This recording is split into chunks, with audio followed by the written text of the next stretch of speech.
All right, big toes together, heels 2 to 3 inches apart.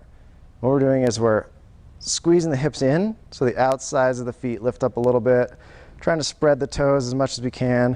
It's not so much the toes that are on the ground, but the balls of the feet. The balls of the feet are right in there. So, and it's okay if you're feeling some pressure in the toes, that's all right. But mainly it's the balls, they're kind of like suctioning the ground, just like this. We're widening and gripping. The feet are doing that sphere of tension just into the ground. So holding that, you should feel a little tremor there as you breathe into what we call the pelvic floor, which is the diaphragm. Squeezing the hips have to find that right position. The tailbone has to tuck, belly button sucked into the spine. Do a couple breaths in that position. Inhale. Suck it all the way down in, don't lose the height. If it helps to be in this position, the hip hugger, you could do that. That way I could feel it a lot in the neck and the chest. Shoulders moving opposite of the hips. Shoulders opening, hips turning in. That's what we call the anchor. So every time we exhale, squeeze a little bit. You can see what I'm doing with the neck is I create curve, and then I lengthen up with it. I'm not extending the neck. I'm pretending like there's a weight right on my head, and I'm driving up against it, lifting through my heels. I'm driving my heels into the ground, almost like you're about to do a deadlift. You're driving up, and that's gonna create lengthen the neck, drive the shoulders down. Let's try the trace now. Thumbs on the hips, so palms facing behind you. 2 breaths into the tailbone. Here I'm able to get a little more length in the lumbar spine. Next, coming up here. Don't raise the shoulders, you're tracing, trying to keep those shoulders locked down. Now we're breathing a little more length into the thoracic area, lower thoracic area where the rib cage ends. Feet are getting a little tired, right? Squeezing that floor. That's one good thing about the standing is you get a lot more action with the feet, but it has to be done right. Then wide, so I'm thinking about expansive width. Driving those elbows away from each other. Why don't you get around in the front here? Where I'm pulling really wide. Not really thinking about so much length. This is the serratus anterior muscle. Kind of pulling the shoulder blades off and away from the rib cage, that direction. Then we'll trace up through here. Thinking about driving the elbows up, shoulders down. Now we're breathing into kind of base of the neck.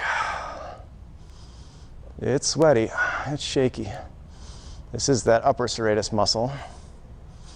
Those 2 serratus in the back act as like a Chinese finger trap. They're pulling in this direction.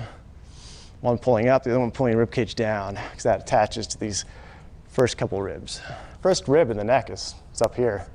So many people in the office, tight here, because serratus anterior and serratus posterior attached to that first rib.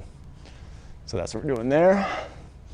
If you're feeling up to it, go behind the head, elbows still going high, fingertips together behind you.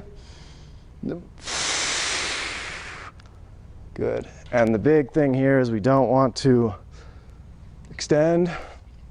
We want to keep those hips back. Gotcha. I'm actually driving the hips back a little bit. So tucking that tailbone even more.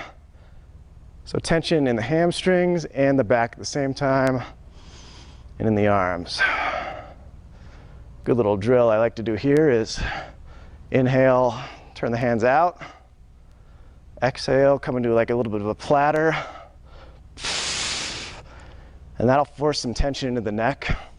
Also forces your feet to grip the ground more. Strive for balance so you're not doing that. Just try 5 of those in a row here. So inhale, exhale, inhale. Because you do want extension, but you don't want to have it come from the spine. We're locking the hip in, then we're extending. A few more of those. Just to challenge that shoulder.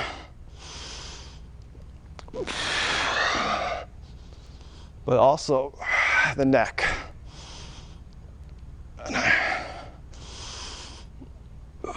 Do enough of these. Good ache up here, strong engagement here. So a lot of us, we tend to be tight in the back of the neck. SEMs, upper traps, pull our head here. And we can't be looking at the sky all day, so our hips kind of do that, right? It levels us out. Then we think this is normal, and then like, oh, I have to have good posture, and we do this even more, and it disengages our diaphragm, pushes our foundation in front of us, spine compresses. So as we get here, and it's like, oh, my head's looking up, so that's when you have to kind of push up with the heels. And there'll be this point where suddenly your hips lock, and you're like, oh, I feel supported. And this actually feels good instead of being compressed, where the muscles are taking your weight versus the joints holding your weight. So even people who look like they have good posture can still be resting on the joints here. Just like they have half good posture, they're doing good up top, but the foundation isn't coming along for the ride. So that's why we work from the ground up. We get the feet right, we get the hip right. Then we think about the neck, and that's why we teach the standing kind of last. It's the kneeling, the sitting, the laying, then practice the standing breathing. Let's run through it again. We'll just do a little basic exercise. We'll start with that hip hugger. I just like that because it reminds you to pull those hips in. See that little bit of squeeze. I'm not doing that because then I shrink. Squeezing, getting taller. Squeeze, get taller. All right, so as I inhale, get tall in the chest. Exhale, squeeze the elbows together towards each other.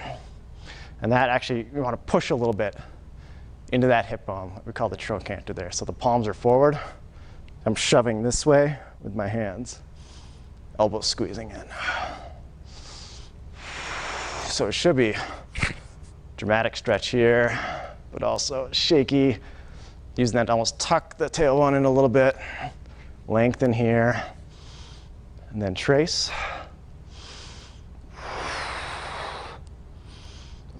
And I like to take this slow because normally I'll just run through the trace kind of fast and you'll skip those kind of tight spots.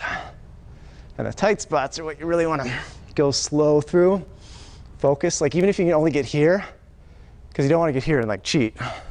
So only if you can get here, that's fine. Just keep working on it. Keep trying to get higher with that breath where you're not letting go of all the engagement elsewhere. All right. Feet should be achy. You're getting a lot more engagement here in the arches. It's not about arch support, it's about strengthening your feet. Strengthening weak muscles, stretching the tight ones, bringing balance so the joints don't take the brunt of it. Amen.